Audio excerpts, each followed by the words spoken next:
comunidad y en esta mañana tenemos el privilegio de estar con Víctor Hugo entre nosotros.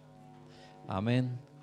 Gracias al Señor por su vida, su esposa, Yamilet, su testimonio, su familia, que nos bendice tantísimo a todos nosotros. Señor, rogamos por la palabra que nos entregará Víctor Hugo. Sabemos que Él ha estado delante de ti, ha pedido de ti y ahora, Señor, capacítale por tu Espíritu para entregarnos esa palabra. En el nombre de Jesús. Amén. Buenos días. La respuesta buena. Uno se siente más animado al tiro cuando los hermanos ve que los hermanos estaban pendientes de lo que uno está diciendo. Qué bueno.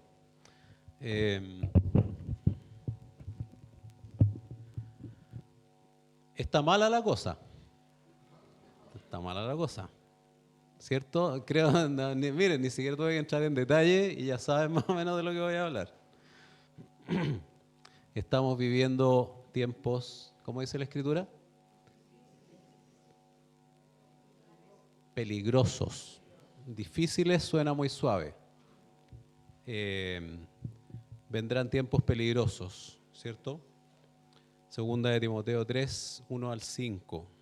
A lo mejor me pueden ir apoyando con la Escritura ahí en la espalda.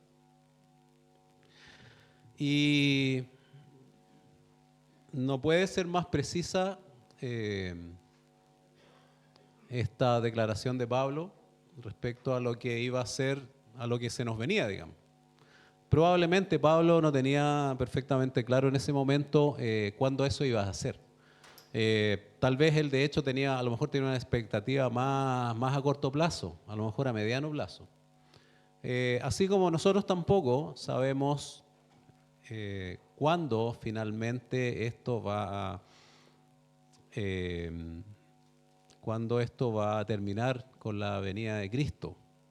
Nosotros podemos más o menos, a veces hacemos una proyección, ¿cierto? Uno mira el estado de las cosas. Estoy como medio doblado. Ahí.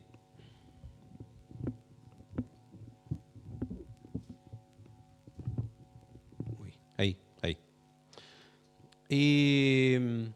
Pero en el fondo, finalmente, sabemos que el tiempo solo lo conoce Dios.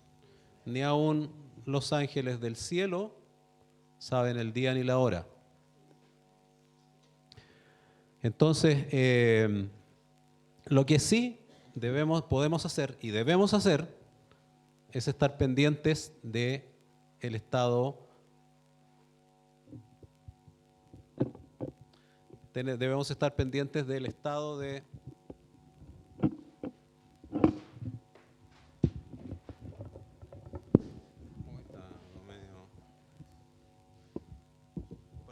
accidental. Ahí, ya. Pero está más o menos bien, así como lo dejé. Gracias, Irán, querido.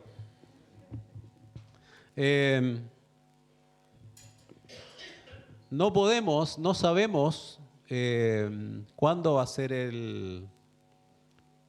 la venida de Cristo, como decía recién, pero sí podemos y debemos estar preocupados cada día del estado de nuestro corazón, de la condición espiritual en que nos encontramos. Eso sí. ¿Por qué? Voy a hacer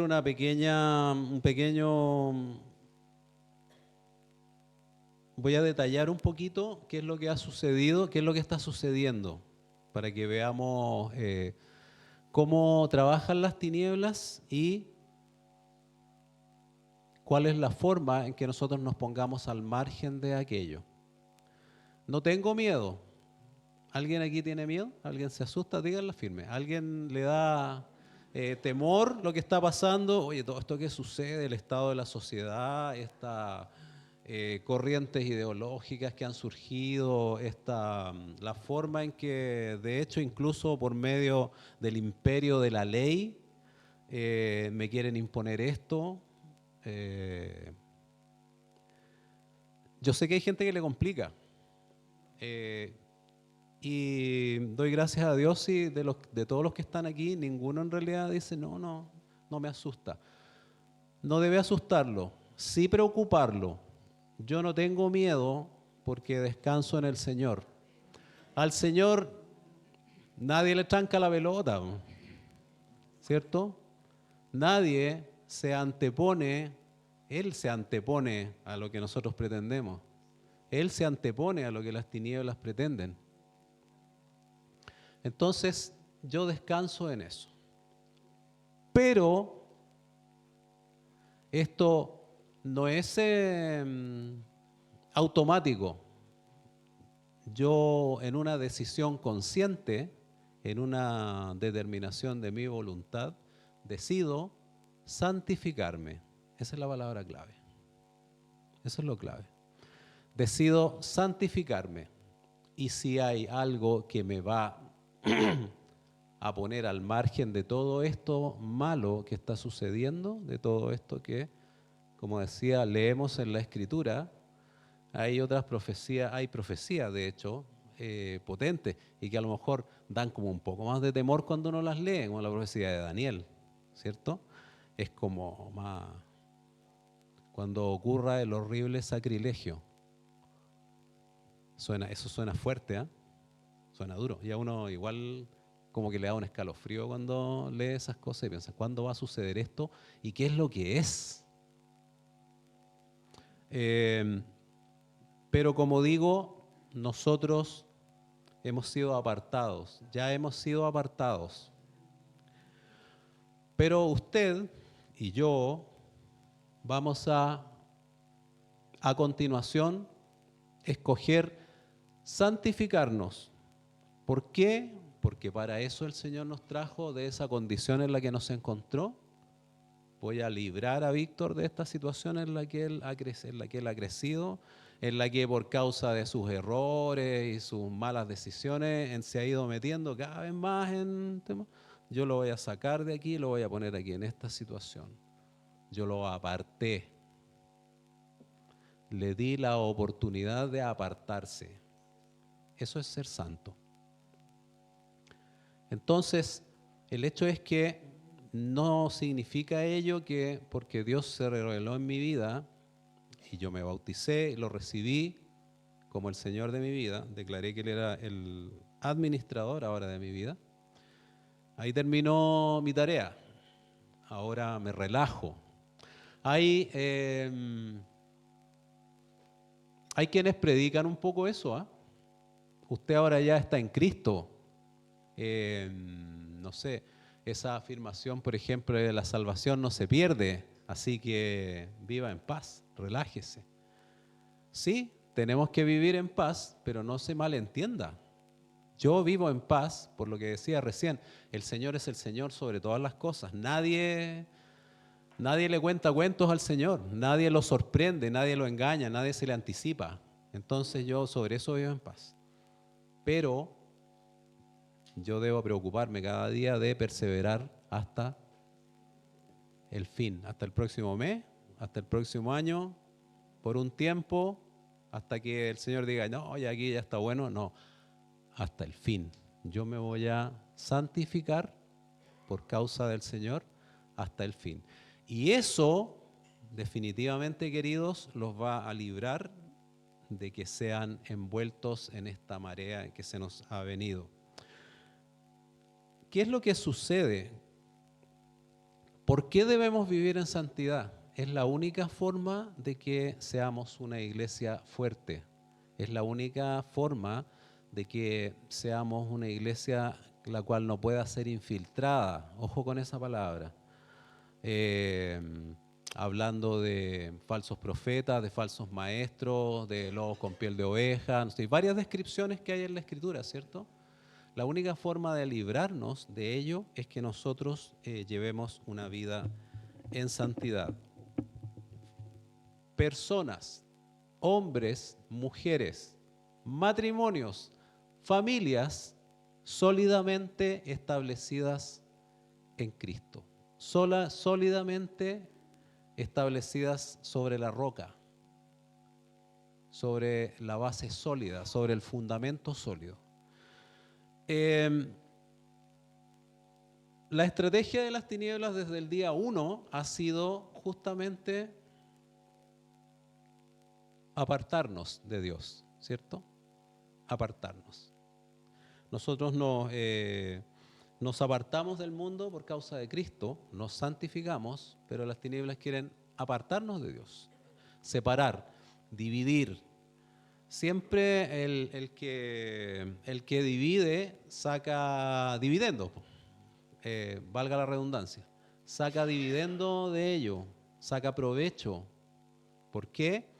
Porque cuando estamos divididos somos trabajados por separado. Y hay confusión, y hay incertidumbre, y hay duda.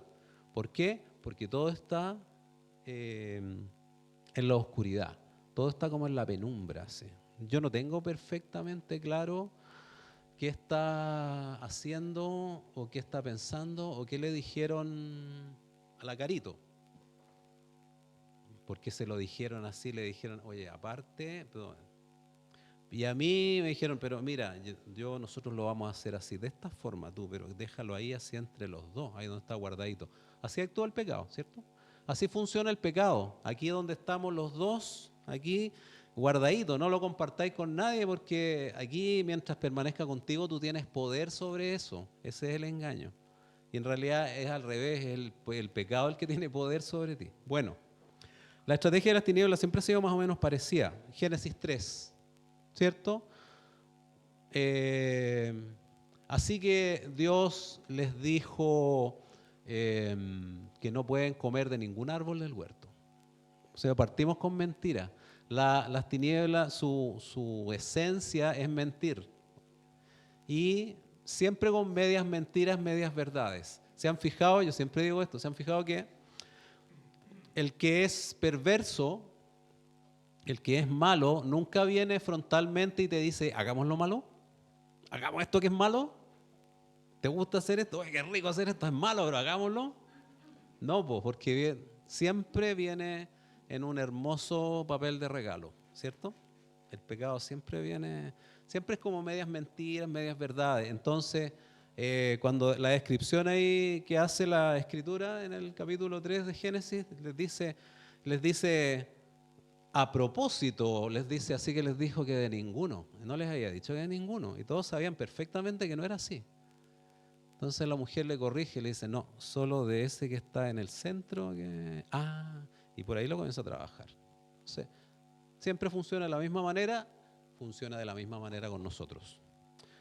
Entonces, queda perfectamente establecido lo que dice, finalmente se grafica en el Evangelio de Juan 10:10, el ladrón viene a matar, viene a robar, a matar, a destruir. Esa es su finalidad siempre, nunca lo vea de otra manera. Entonces, fíjense en esto. Lo que me preocupa es que la estrategia de las tinieblas es súper metódica. Es súper metódico. Siempre tienen un objetivo claro. Y lo más terrible, lo más siniestro de esto es que siempre van apuntando a blancos cada vez más específicos, y lo peor es que van bajando cada vez un poquito más la puntería. Ahora van a ver de qué estoy hablando. Voy a mencionar algunas cositas nomás, algunas cositas. Y vamos a hablar del siglo XX hasta nuestros días, solamente. Porque no, a través de la historia ha sido, podemos mencionar, pero centenares de casos, de situaciones en que uno dice, mira, si actuaban las tinieblas en esta época, así. Hablemos del siglo XX, que es el que nos queda más cercano hasta nuestros días, ¿ya? La educación pública. No voy a hablar en contra de la educación pública, no voy a hablar en contra de la educación. Hay educadores aquí. No digo que está mal, está bien. Educarse es bueno saber. Lo primero, idealmente, es educarse a través de la Escritura. Pero bueno, la educación está bien. El problema siempre Y vuelvo entonces aquí al punto de cuál es la forma en que trabajan las tinieblas. Siempre de forma solapada. Siempre lo que está por encima se ve correcto, ¿cierto? Pero siempre por eso, siempre hay que ir a mirar el trasfondo. ¿Qué es lo que busca esto que se ve bonito arriba? ¿Fue la inspiración de esto? Voy a mencionar a John Dewey, que es un educador norteamericano de fines del siglo XIX, principios del siglo XX, qué sé yo, muy citado. Los que son educadores aquí seguramente más de alguna vez lo han leído de él o han escuchado hablar de él. Un educador y escritor norteamericano que es considerado uno de los padres de la educación pública. Cito, esto no lo escribí yo, lo cito a él. O sea, cito un texto. Su propuesta consistía de manera sintética en convertir las escuelas en sociedades en miniatura, que pudieran sostener aspectos positivos de la vida adulta, dejando fuera elementos rutinarios e imitativos. La escuela se convierte de ese modo en el principal motor de progreso social e individual. Y hay dos puntos aquí súper importantes en lo que se describe aquí. Dejar fuera elementos rutinarios e imitativos. John Dewey en el fondo odiaba a Dios. Y esto yo lo leí. Esto sí yo leí un poco. Y lo que él quería con la escuela era eliminar toda aquella formación que uno recibe de la familia, que uno recibe en su casa. Eliminar, a eso se refiere aspectos imitativos. Nuestros hijos son lo que vieron hacer en su casa. Más allá incluso de lo que usted le enseñe verbalmente a sus hijos de manera expresa, los hijos en la vida van a replicar lo que vieron hacer en su casa. Incluso aquellas cosas que tú hacías inconscientemente, tus hijos las replican. Yo me doy cuenta que mi hijo incluso habla como yo.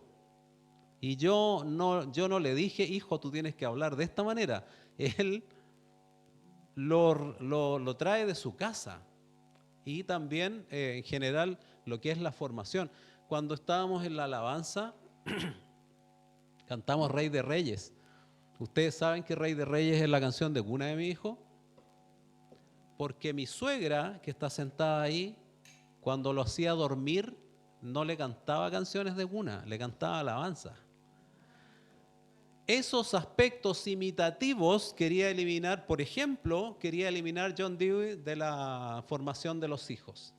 ¿A qué apuntaba entonces? A separar a los hijos de los padres, a crear división en la familia. En este caso, ¿por medio de qué? Por medio de reeducarlos en la educación pública. Ese es un aspecto, un detallito. Hablemos un poco de las ideologías modernas.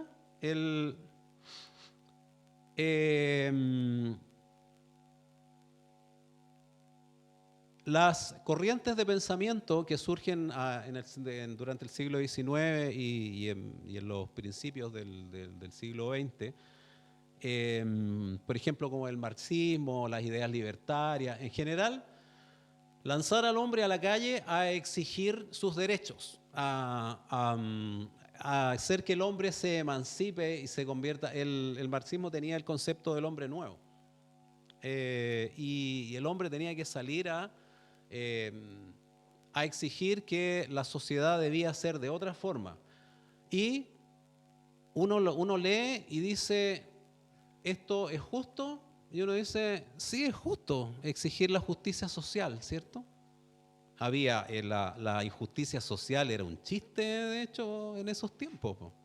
No existían las leyes laborales, no había la gente no se podía sindicalizar. Una vez vi una película en que un tipo le decía a otro, los únicos sindicalizados en esta empresa están a 3 pies bajo tierra.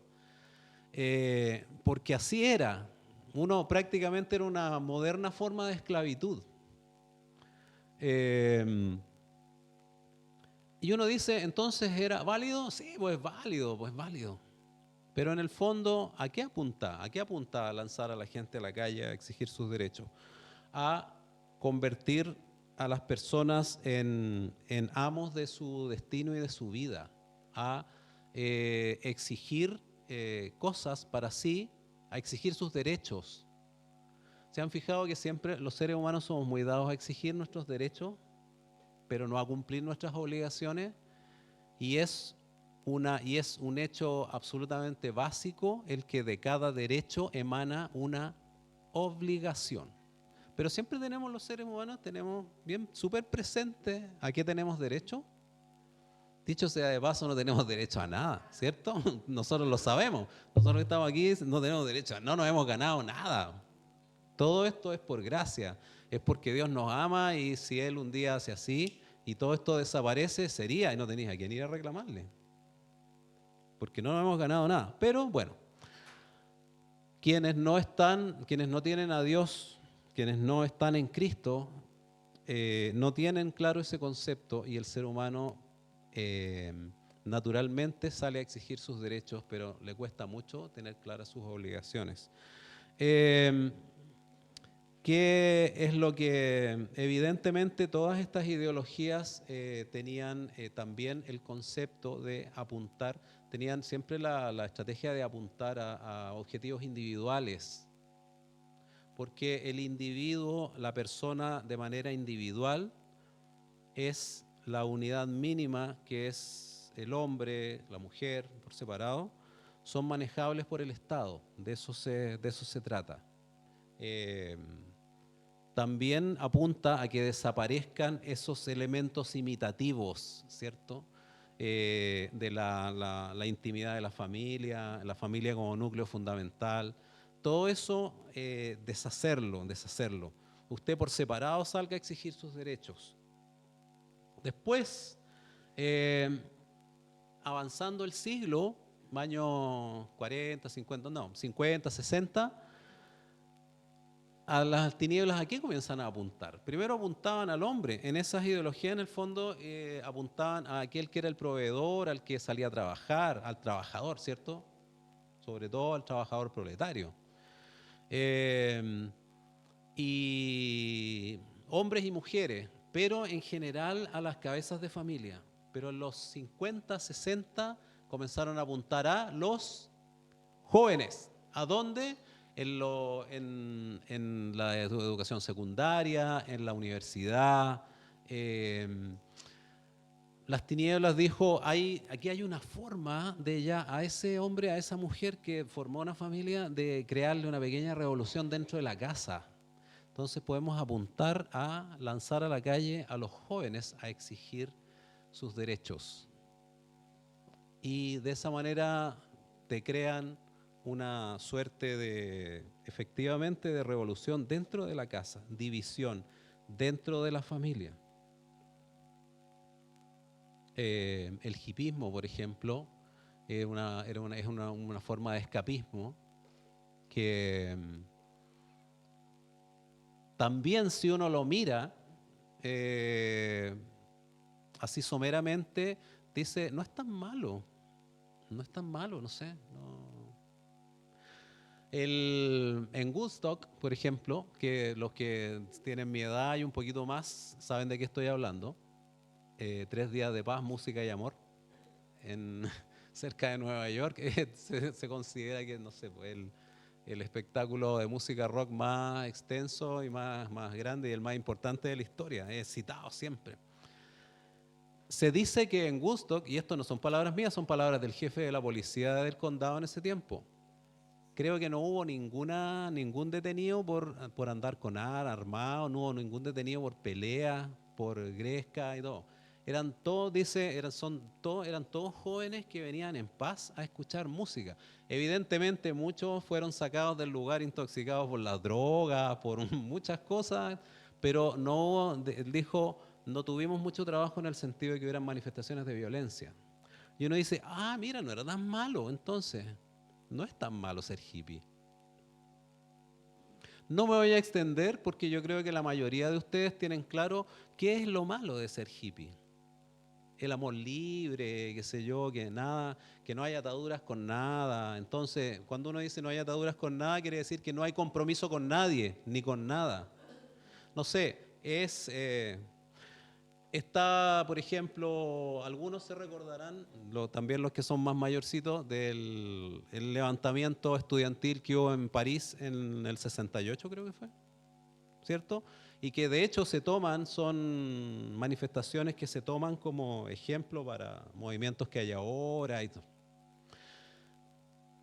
Apuntemos, esa vez dijeron, estaban todos los demonios reunidos y decían, apuntemos ahora a los jóvenes, apuntemos a los jóvenes, saquémoslos de la casa, lancémoslos a las calles y enseñémosles que hay una forma libre de vivir y pongámosle hipismo, llamémosle hipismo y enseñémosle que hay una forma en que pueden salir, irse de su casa, irse a vivir donde quieran, con quien quieran y al día siguiente pueden vivir con otro y con otra y así y que todo, porque todo es espontáneo, fluye, deja fluir todo así.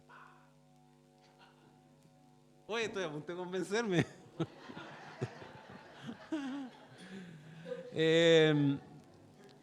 Y después, y ahora, ¿a dónde apuntan las tinieblas? A los niños. Por eso decía, cada vez es más siniestro, cada vez es más retorcido. ¿Por qué fueron bajando la puntería? Porque entre más tempranamente tú manejas a las personas, evidentemente las vas a hacer más dependientes de ti. ¿Por qué John Dewey postulaba que la escuela debía ser a donde los niños fueran formados sistemáticamente y rescatando todo lo práctico, lo bueno de la vida adulta, pero dejando de lado todo lo imitativo, todo lo que se hereda de la familia, para sencillamente separar y echar por tierra y poner de mi parte, ponerlo bajo mi control tempranamente, desde la más tierna edad, ¿cierto? Ahora han como vuelto a esa idea, pero de una forma más retorcida y además más frontal. Eso es lo que me preocupa. Eso es lo que me preocupa. Dicho sea de paso, sabemos que no solamente está esto, sino también hay otras nuevas banderas de lucha que se han levantado en las últimas décadas, ¿cierto? Se puso de relieve, se retomó el tema del feminismo, ¿cierto? Se puso de relieve así, pero potente, pesado, espeso, chocante. En general los movimientos de minorías que se le llama también, ¿cierto? Y en eso de levantar a las minorías,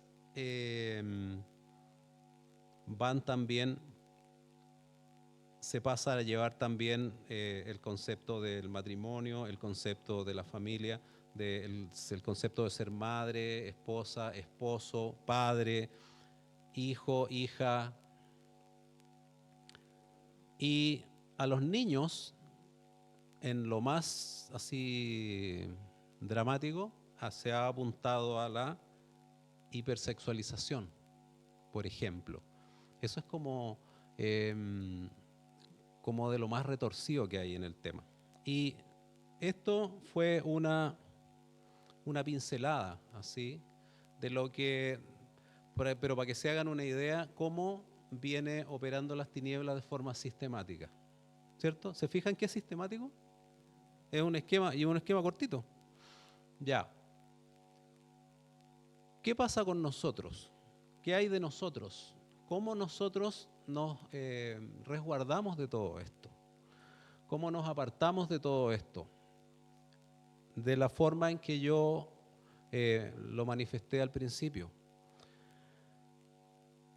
Formando hombres, mujeres, matrimonios, familias sólidamente establecidas en Cristo. Nadie te va a poder derribar si estás si tu vida fue construida sobre el fundamento sólido. Nadie te va a engañar, nadie te va a envolver. Por tanto, debemos santificarnos, debemos santificarnos. ¿Qué es lo que es santificarse? Chuta.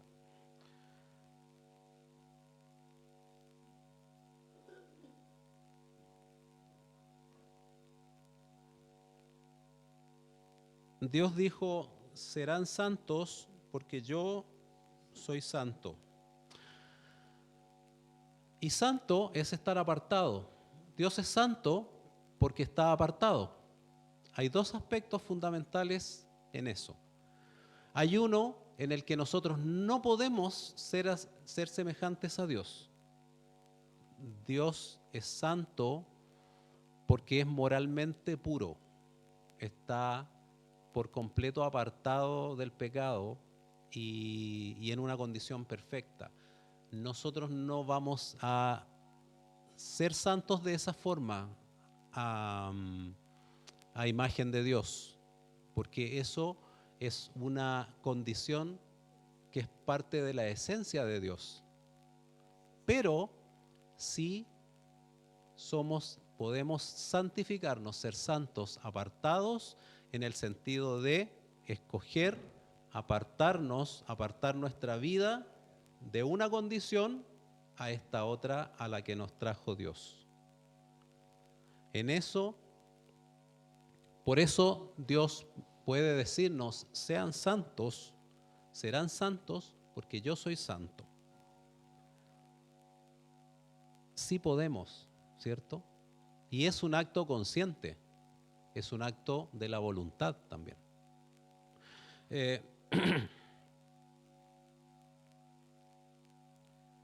De hecho, si hay un atributo que describe a Dios, es la santidad.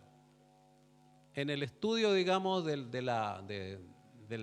carácter de Dios, puede que la santidad aparezca como una de sus características, pero la santidad es mucho más que eso. Como digo, es parte de la esencia misma de Dios. La santidad de Dios no puede permanecer en presencia del pecado. Por eso debemos santificarnos, porque cuando nosotros pecamos, Dios no está con nosotros en ese momento. Cuando se describe, digamos, la pasión de Cristo y se habla de que Él estaba angustiado en un momento, cuando ora al Padre, no estaba angustiado porque tenía miedo por lo que le iba a suceder. No tenía miedo de todo lo que Él y de lo que Él sabía que iba a suceder.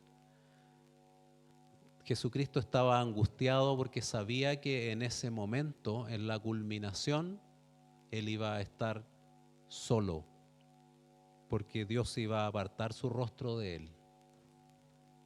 Y en ese momento Él iba a encarnar todo el pecado del mundo y además iba a estar completamente solo. ¿Han pensado en eso alguna vez? ¿Han pensado en alguna vez cómo sería la vida en un momento? Nosotros dependemos mucho unos de otros, al menos de nuestra familia, de nuestros seres queridos, de los más cercanos. Nosotros que tenemos revelación de Cristo en nuestra vida, sabemos cuánto necesitamos a Dios, cuánto necesitamos que Cristo esté con nosotros, cuánto necesitamos a su Espíritu Santo para que podamos seguir perseverando en esto. Imagínense que en un momento ya no hubiera nada, estoy completamente solo. Así es, porque la santidad de Dios no puede permanecer en presencia del pecado. Aún lo hizo, aún cumplió con esa norma, por así decirlo, fundamental, aún en el momento de la crucifixión de su Hijo unigénito. Porque de hecho, tanto es así que probablemente Dios ni siquiera Él puede permitirse escoger, ya, en esta ocasión me voy a quedar. No, la santidad de Dios no permanece en presencia del pecado.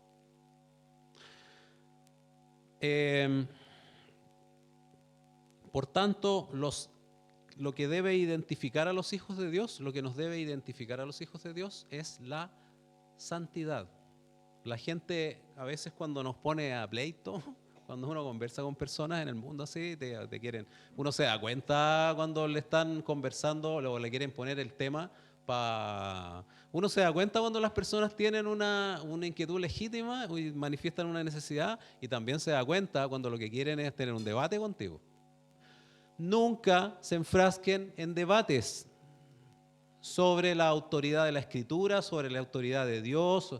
Dios no necesita ser demostrado. Dios no necesita que nosotros le demos argumentos al mundo para convencerlos de la autoridad, por ejemplo, de la Escritura, de la autoridad de Dios, ni siquiera de la existencia de Dios o de la relación que Él tiene sobre nuestras vidas o el poder que Él tiene sobre la creación. Todo. Nunca se enfrasquen en discusiones porque no tiene sentido. Porque yo no tengo que convencer a nadie, ni ya nadie me va a convencer de nada, ni va a cambiar mi paradigma al respecto. Entonces, a veces se han fijado que uno y en el transcurso de esa conversación ustedes dicen, ay, que ustedes se creen santos. Y usted le tiene que decir, sí, vos soy santo.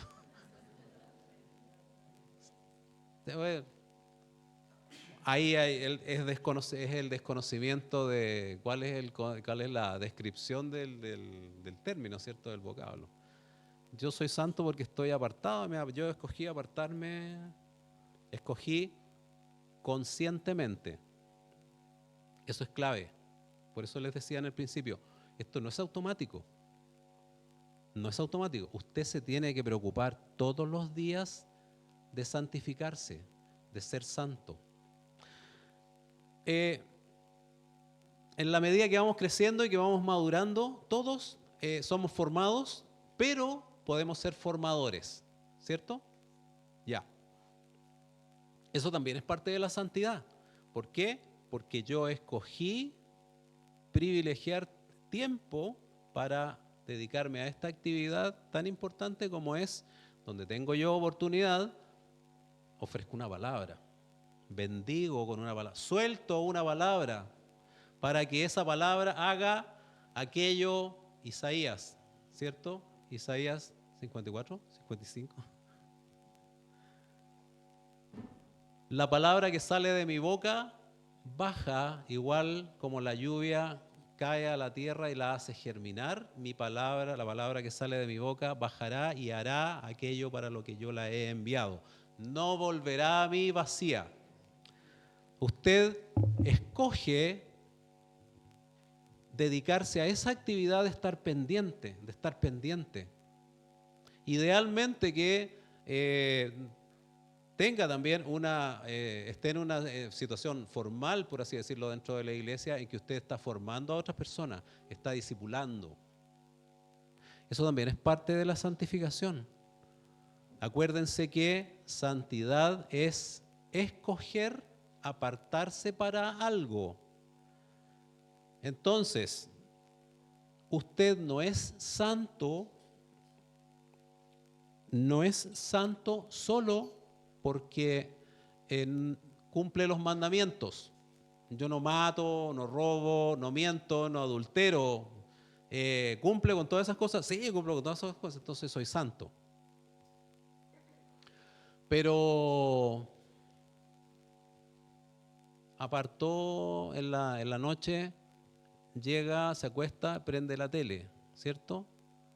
Sí, prendo la tele. Ve las noticias, sí, ve una película, sí. Y si usted es santo, ¿por qué mejor no dejó la tele apagada y se dedicó a leer la Escritura o a la oración o a preparar, no sé, alguna cosa que sea más edificante? Y alguien se va a quedar pensando y me va a decir, si en realidad eso también es santidad. Porque usted me dice, yo me santifiqué, aparté mi vida por causa de Cristo. Bien, pues. Entonces, por eso yo cumplo los mandamientos. Perfecto. Entonces, el joven rico se creía santo, po. sea, no sé si manejaba el concepto, pero llegó a Cristo a preguntarle qué debo hacer para seguirte, para ser uno de tus alumnos, seguramente le decía.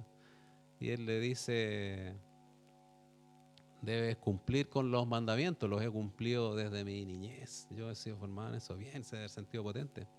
Ya, pues le dijo Cristo, vende todo lo que tienes y dalo a los pobres y sígueme.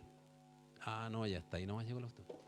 Entonces, ¿el joven rico era santo? No, pues no era santo. Era más o menos santo. Nosotros somos más o menos santos, yo soy más o menos santo, muchas veces, pero estoy en eso. Ya prácticamente no prendemos la tele con la llave en la noche cuando nos acostamos, ¿cierto, mi amor? No, no, de verdad, ya no. Entonces leemos o escuchamos algo. A la Yami le gusta escuchar cursos sobre las distintas cartas pastorales, qué sé yo, que hay en YouTube, y todo lo pone ahí, no se pone el tablet. Y yo leo otras cosas, ahí cada cual para su lado, a veces hacemos cosas juntos, a veces.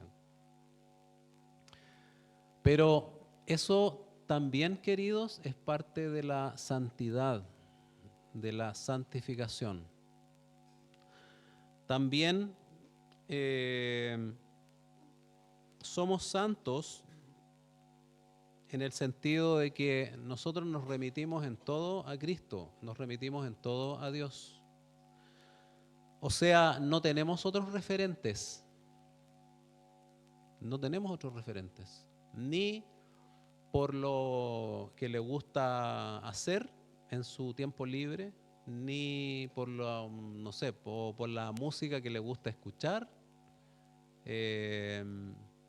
o en general cualquier cosa que a usted le presente otro referente que no sea Cristo, que no sea Dios.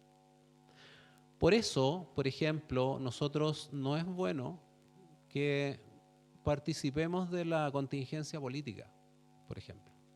Nosotros nos remitimos a Dios, nos remitimos a eh, el poder que Dios tiene sobre, en este caso, sobre la sociedad, por ejemplo. ¿Cierto? Su esperanza está basada en un candidato o en un presidente que está de turno, en un partido político. No. Mi paz descansa sobre el Señor y sé que no va a suceder ni más ni menos que lo que el Señor ha determinado. Por lo tanto, usted no tiene otros referentes delante de sí. Alguien puede decirme, hermano, pero es que, no sé, pues un buen cristiano puede estar, de hecho no sabemos si alguno de los políticos, si alguna de las personas que está en la actividad política es cristiano y tiene valores cristianos.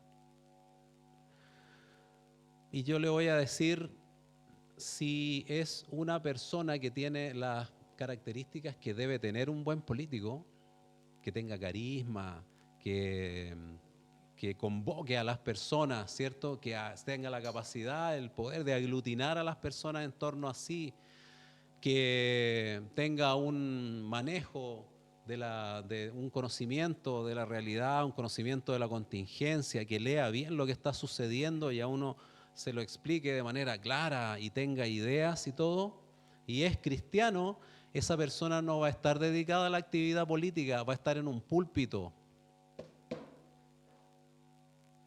Las personas que se dedican a la actividad política y que tienen mucha capacidad para hacerlo y que llegan a puestos muy altos es porque tenían la ambición del poder, porque tienen la convicción, incluso a lo mejor ni siquiera malintencionada, pero tienen la convicción de que yo una vez llegando al poder puedo cambiar las cosas para convertirlas en aquello que yo entiendo que es lo bueno para los demás.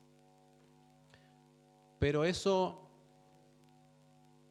no es tampoco de Dios. Por eso yo les digo, Dios no necesita que nosotros nos involucremos en eso.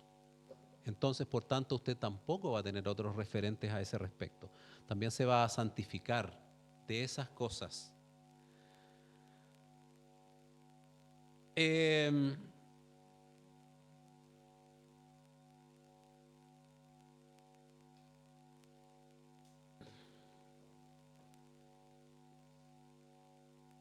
Voy a leer otra cosa, vamos a mirar otro aspecto,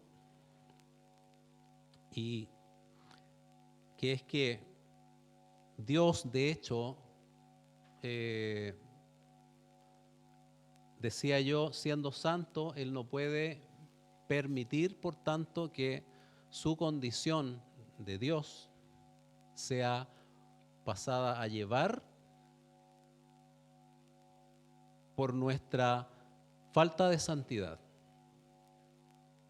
De hecho es así, y de hecho Dios, esto es importante que lo entendamos para que nos quede claro cuán importante es ser santo respecto a la responsabilidad que tenemos delante de Dios y a lo que nosotros le debemos a Dios. Ezequiel 36, del 17 al 24, Dios hace una descripción para dejar en claro por qué, en este caso, Él va a salvar de la ruina, de la destrucción, al pueblo hebreo. Y es para dejarles en claro que ni siquiera es por amor a ellos, es por amor a su nombre, porque no puede permitir que su nombre sea mancillado por las naciones que miran, que en ese tiempo, que miraban al pueblo judío, al pueblo hebreo, y decían, ¿cómo estos son el pueblo escogido de Dios? Y miren cómo viven, miren lo que hacen. Dios no podía permitir que eso sucediera por amor a su nombre.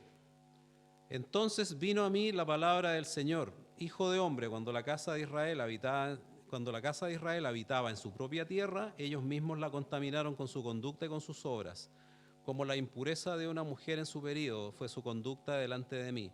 Por tanto, derramaré mi furor sobre ellos por la sangre que habían derramado sobre la tierra y por haberla contaminado con sus ídolos.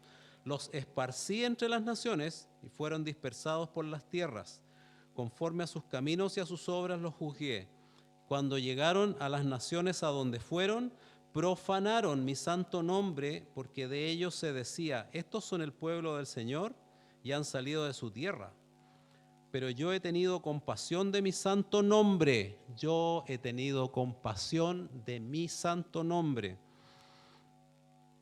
que la casa de Israel había profanado entre las naciones a donde fueron. Por tanto, dile a la casa de Israel, así dice el Señor Dios, no es por ustedes, casa de Israel, que voy a actuar, sino por mi santo nombre que han profanado entre las naciones a donde fueron. Vindicar la santidad de mi gran nombre profanado entre las naciones, el cual ustedes han profanado en medio de ellas. Entonces las naciones sabrán que yo soy el Señor, declara el Señor Dios, cuando demuestre mi santidad entre ustedes a la vista de ellas. Así de serio es el tema. Y cuando nosotros pecamos, Dios aparta su rostro de nosotros. Y además, no es solamente el hecho de que usted diga, pucha, pequé y el Señor me está mirando enojado, está enojado conmigo, me mira, y cuando usted está pecando, está profanando el nombre de Dios.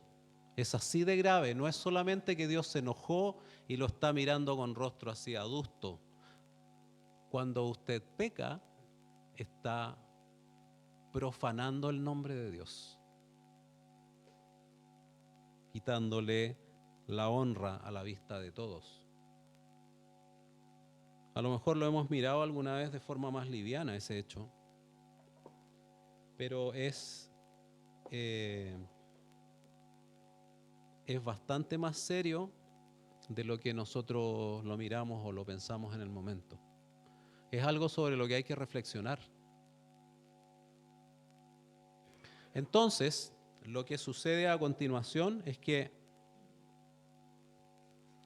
después de que pecamos, nos arrepentimos. Ahora nosotros tenemos conciencia de pecado, nos arrepentimos. y nos dolemos en nuestro corazón y estamos complicados. Y le pedimos perdón al Señor a veces, o siempre, tal vez, pero muchas veces no confesamos nuestros pecados. Y los pecados deben ser confesados. A veces uno se queda con la idea de que basta con que le diga al Señor, pucha Señor, perdóname por esto que hice, no así, pero quedó ahí contigo, ¿cierto? Cuando uno se engaña diciendo, no, porque esto igual aquí quedó en la intimidad que yo tengo con el Señor, entre los dos quedó.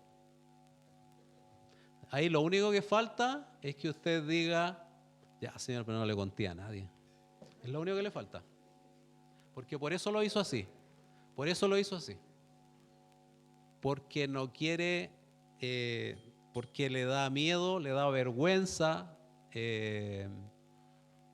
doblegarse de esa forma, poniendo en luz, porque eso es poner en luz ese pecado que cometió, ¿cierto?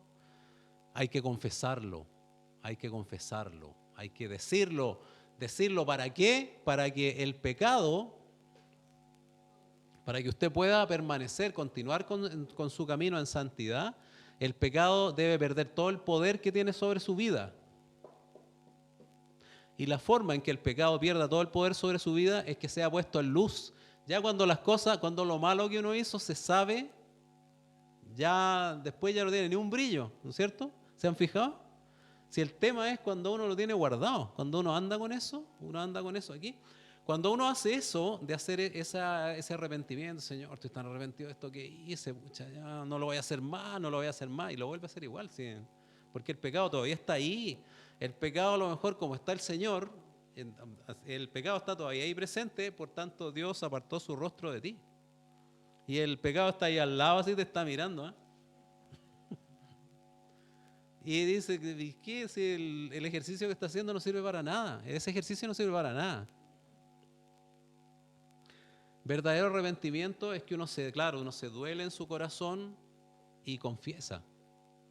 Y después hay un cambio de actitud. Eso es el arrepentimiento. Lo demás es remordimiento. Pero eso no sirve para nada. Eso no lo santifica. No se va a santificar por eso. Se va a santificar por el arrepentimiento. Y por tanto usted va, se confiesa con esa persona con quien tiene confianza. Usualmente uno se confiesa, no sé, con la persona a la que uno se sujeta, ¿cierto? A su discipulador, o al pastor, o con la señora, o el marido, o no sé, o el que esté involucrado. A lo mejor a veces uno hace algo malo que daña a otras personas y a lo mejor es bueno que uno vaya y lo abra con esas personas, ¿cierto? Así. Pero que lo abra, que salga el pecado, que salga, que quede así, que sea del dominio público. Y ahí ya cuando está, porque el pecado no puede permanecer en luz, no puede permanecer en la luz, muere. Tiene que estar en tinieblas, aquí donde está guardadito, así estamos los dos nomás sabemos esto que estáis haciendo, esto que hiciste, esto que pasó. No, hay que abrirlo para que muera, no tenga ni un brillo, le va a doler en el principio, es como cuando uno le pone una benzatina, ¿cierto? Le va a doler en el principio, pero después, ¿qué va a pasar? Se va a mejorar, po. Después va a quedar impecable, se va a poder levantar al día siguiente, al subsiguiente. Cuando yo era chico se me inflamaban las amígdalas y todas esas cosas así, me llevaban a la posta, mire la palabra antigua. Me llevaban a la posta cuando estaba muy mal y a uno le ponían al tiro así, ¡pah! Y parece que en ese tiempo era más bruta la benzatina, era como que, no sé, me da la impresión de que ahora duele menos, no sé si yo estoy más grande, pero era terrible. Pero siempre me llamaba la atención que yo ya al día siguiente ya estaba. Esto es igual, vaya, póngase la benzatina, hacia sangre pato, sí. Y el pecado va a perder el poder que tenía sobre usted. Ese es un camino de santidad.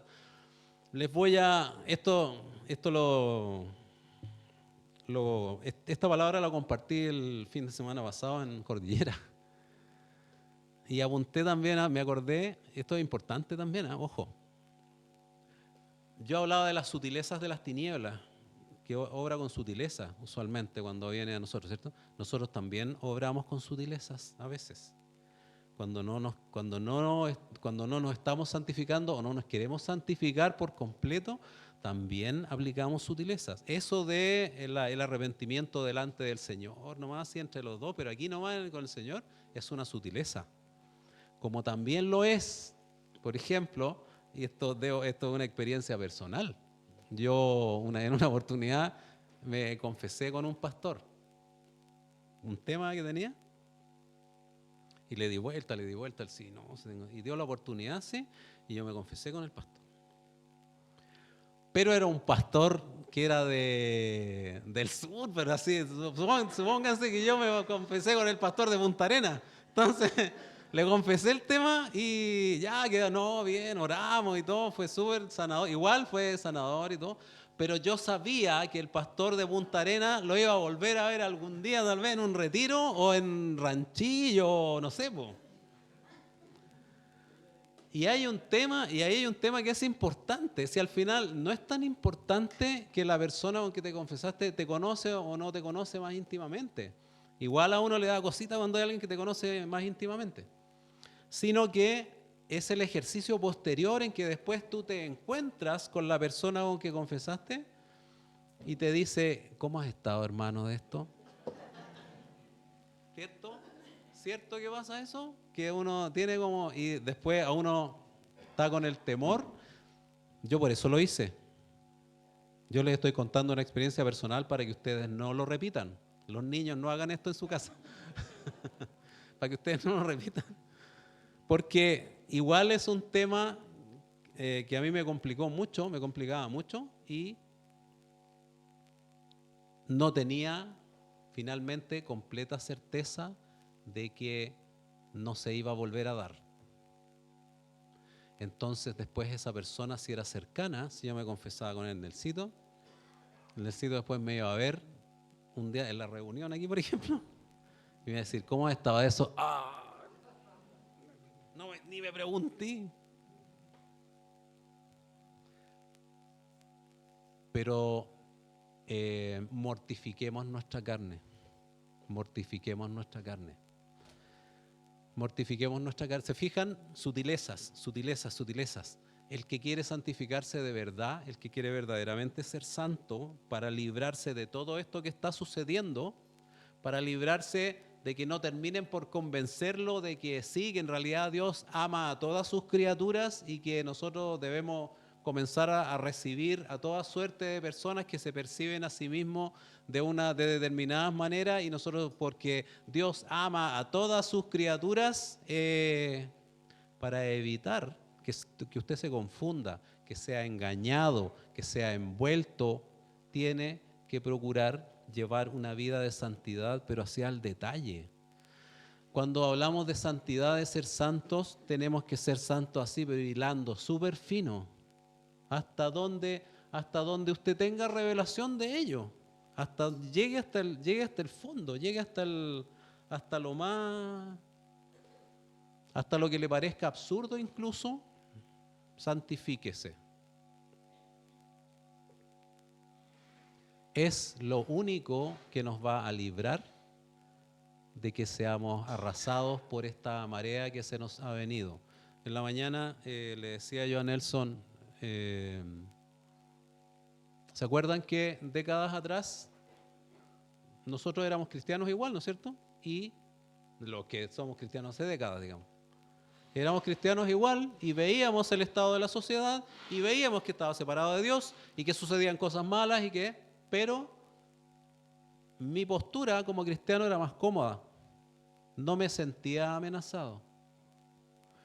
Ahora, le decía a Nelson en la mañana, me siento violentado por todo lo que está sucediendo. Porque de hecho ya he sido confrontado en algunos lugares. En lugares incómodos incluso, en mi empresa. Yo trabajo en una empresa que es súper pro arcoíris, así. Súper pro arcoíris. En mi empresa no se celebra el Día del Orgullo Gay, se celebra el mes del Orgullo Gay. Y hay actividades así, pero por todo el mes así. y mandan mensajes así, que vamos a hacer esto y que el equipo que haga más cosas y que saquémonos fotos así, haciendo esto y lo otro, y lo subimos a la intranet para que las mejores fotos y todo. Así, pero así, potente, militante. Y a mí ya me han preguntado por el tema y yo ya he dicho que no, po. Tú vas, oye, vas a participar. No. ¿Por qué? Porque no, porque yo no. Todos ustedes están equivocados. Ah, no, no les dije eso. Pero les dije, debería, pero tampoco quise ser tan confrontacional. Pero le dije que no, porque yo tenía veía la vida de otra forma. Yo tenía un concepto distinto de todo esto que ustedes hacen y de lo que está sucediendo, que en algún momento ojalá tengamos oportunidad de conversarlo. Le dije a un colega mío. Y de hecho después lo conversé con él un poco el tema. Y él lo recibió bien. Es un colega que es gay, evidentemente. Pero él lo recibió bien, porque uno también cuando se manifiesta respetuosamente, pero diciendo las cosas con claridad, la gente también te respeta. Yo sé que va a llegar un momento en que a nadie le va a interesar si yo hablo con claridad, si soy franco, si soy respetuoso, si soy lo que sea. Les va a importar un comino y lo que van a querer es que desaparezca y que deje de hablar y que deje de, sobre todo, que deje de hacer cosas que den ejemplo de Cristo. Una vez yo compartí una palabra en que comenzaba diciendo, hablando de la fe, comenzaba diciendo, ¿qué vas a hacer cuando lleguemos al punto en que te pongan una pistola en la cabeza y te digan que niegues a Dios? Es duro, ¿eh? Entonces uno se queda para adentro así, se queda pensando. Pero cuando llegue ese momento y usted niega a Dios, se va a dar cuenta que en realidad no era cristiano. Se va a dar cuenta que no estaba en Cristo y que en realidad no se santificó. Porque los santos no van a dudar llegado ese momento. Los verdaderamente santos no van a dudar llegado ese momento. Chuta, me viera yo mañana en la situación, ¿eh? No. Y cuando me digan, yo le voy a decir, ¿me puede repetir la pregunta? No, es serio.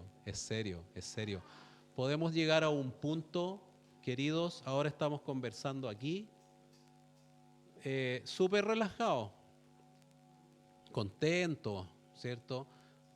Llenos de expectativas, llenos de fe, de esperanza.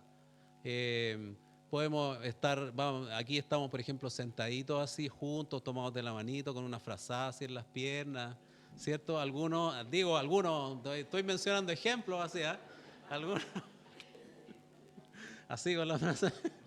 Eso lo encontré genial, Irán. Mi amor, la próxima vez que vengamos, traigamos también una, para que no. Pero esto se puede tornar súper complejo. Piensen que no quiero hacer una ficción de este tema, pero sí haciendo una proyección, piensen que podemos llegar a un punto en que ni siquiera podamos hacer esta reunión. Podríamos llegar a eso. Y la única forma de que en el transcurso de esa situación, de que esto vaya increciendo, de que nos vayan envolviendo cada vez más con leyes, con reglas, si no estamos verdaderamente santificados, de verdad corremos el riesgo de que nuestra fe se enfríe, de que nuestro amor se enfríe. Sí, efectivamente, antes cuando lo mirábamos de lejos, como decía recién, décadas atrás lo mirábamos de lejos y hablaban de la apostasía, por ejemplo, yo no lo veía algo así como que no, una cuestión así tan lejana, así o que sucedía, puede llegar a suceder en algún lugar completamente alejado de mí, porque yo estoy totalmente en Cristo. con todas estas cosas que están sucediendo, de hecho ya se está viendo la apostasía. Ya está entre nosotros. Ya lo podemos ver. Han leído, han escuchado de congregaciones en los que ya han comenzado a aceptar cosas que son en contra de Dios. Todos aquí han escuchado, han leído, ¿cierto? Ya está sucediendo. ¿Y por qué? Porque no hay santidad, porque no está esa santidad a ultranza que debe existir en nosotros. Santidad a ultranza. No descuides ningún detalle. Por eso yo les decía, hilemos súper fino en este tema. Hasta los más mínimos, santifícate hasta en los más mínimos detalles. Porque por ahí donde tienes una brecha, por por muy pequeñita que sea, se comienza a meter la duda. Oye, ¿y si esto a lo mejor no es tan así como nosotros lo planteamos, po? A lo mejor efectivamente Dios quiere que esto suceda, po. Dios quiere que las cosas se vayan tornando así hacia ese lado, sí, pues, ¿verdad? Sí, pues si Dios es un Dios de amor, sí, pues si Dios ama a todas sus criaturas. Hay mucha gente que le gusta mucho esa frase, Dios aborrece el pecado, pero ama al pecador. Eso es mentira. Eso es mentira. Lo dije yo recién, cuando yo estoy pecando, Dios me aborrece. Porque por eso Dios quita su rostro de mí. Cuando usted está pecando, Dios lo aborrece. Dios no aborrece el pecado, pero ama al pecador, eso no existe. Dios anhela tu alma, anhela tu vida, anhela tu corazón por sobre todo, y se duele como padre en su corazón de que tú hagas, pero ello no impide que cuando estás pecando seas aborrecido. No te engañes, no dejes que te engañen. No dejes que te engañen. Yo sé que a más de alguien aquí le dolió esa afirmación, pero es la verdad. No puedo decirles otra cosa. No puedo engañarlos o suavizar las cosas para que ustedes se sientan bien ahora. Si la gente, en general, y eso la sociedad lo que aborrece justamente es eso, que uno diga la verdad. No les gusta, a los que están detrás de todo esto, no les gusta que uno diga la verdad. Al que está haciendo algo indebido y disfruta haciendo eso indebido y vive bien, vive feliz, vive contento, siente que tiene una vida plena haciendo eso que es indebido, aborrece que tú le digas que lo que está haciendo es indebido. Y quiere que te calles, La sociedad actual lo que quiere es que nos callemos, que te calles, que desaparezcas. Si es necesario que desaparezcas para que te calles, te van a hacer desaparecer. Eso es. Esto se va poniendo cada vez más complejo. Finalmente,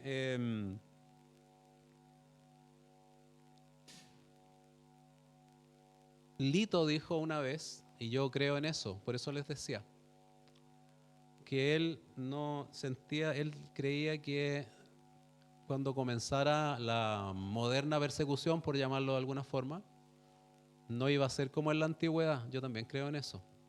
No iba a ser eso que a uno lo perseguían y lo iban a tirar los leones y todo. Ya no hay circo romano, ya no hay espectáculos con leones en que tiran a los cristianos y se divertían mirando cómo se los comían. No va a ser así. Él me dijo, yo pienso que nos van a comenzar a acercar cada vez más con leyes, con normas. Cada vez nos van a ir poniendo más cortapisas y nos van a ir arrinconando. Y así ha sido. Así es. Estábamos hablando de una conversación que tuvimos hace muchos años atrás y yo creía en eso y lo que sucede, lo que está sucediendo, lo que ha comenzado a suceder, me demuestra que es así, que va a ser así. Ya es así, está siendo así. Así es que, queridos, la única forma, si me pregunta a mí, la única forma que veo de librarse de todo esto, de no ser dado vuelta, de no ser derribado, de no ser engañado, de no ser arrojado al error, a la transgresión por causa del miedo, por causa de la cobardía es ser santo. Ser santo. Santifiquémonos, queridos. Es la única forma de hacernos fuertes hasta el fin, de ser capaces de verdad, de perseverar hasta el fin. Que no sea una frase que nosotros la repetimos una y otra vez y nos queremos convencer de que eso va a funcionar por causa de que lo repetimos una y otra vez. No. Tengamos acciones concretas de santificación. Acciones concretas de santificación. Y eso va a significar, eso es lo que finalmente para Dios va a significar, cuando estemos en su presencia, haber perseverado hasta el fin. Señor, yo perseveré honestamente y con todas mis fuerzas en santificarme hasta el fin. Y eso me libró. Amén. Amén. Gracias, queridos.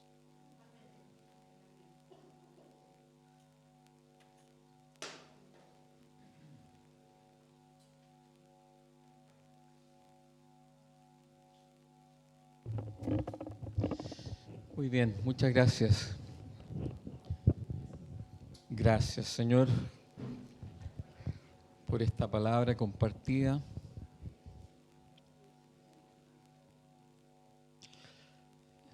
Nuestra fuerza está en el Espíritu Santo operando en nosotros. Así que, Espíritu Santo, condúcenos en esto. En el nombre de Jesús. Muchas gracias, Señor. Quisiera dar una buena noticia. Servando dijo que le diera las gracias por las oraciones. Ya está en su casa, operado y bien. Ok. Se nos quedó algo en el tintero y lo vamos a dejar para el próximo domingo. Nosotros quedamos en que hoy día íbamos a recoger una ofrenda especial para los damnificados, especialmente en Porto Alegre, en Brasil. Pero se nos pasó, se nos olvidó. Así que el próximo domingo vamos a hacer una ofrenda especial. Lo que habías traído para hoy día, déjalo ahí, que tenga interés. Y la próxima semana entonces vamos a ponerlo como prioridad. Amén. Por mientras persistamos en orar por nuestros hermanos, que algunos lo perdieron todo. Ya, y no nos olvidemos del estacionamiento para que paguemos por el trabajo que ellos hacen en cuidar nuestros autos. Ahí está la cajita. Bueno, que tengan una linda semana. El Señor los bendiga, los proteja, los cuide y los conduzca en santidad. Gracias, Señor. Amén.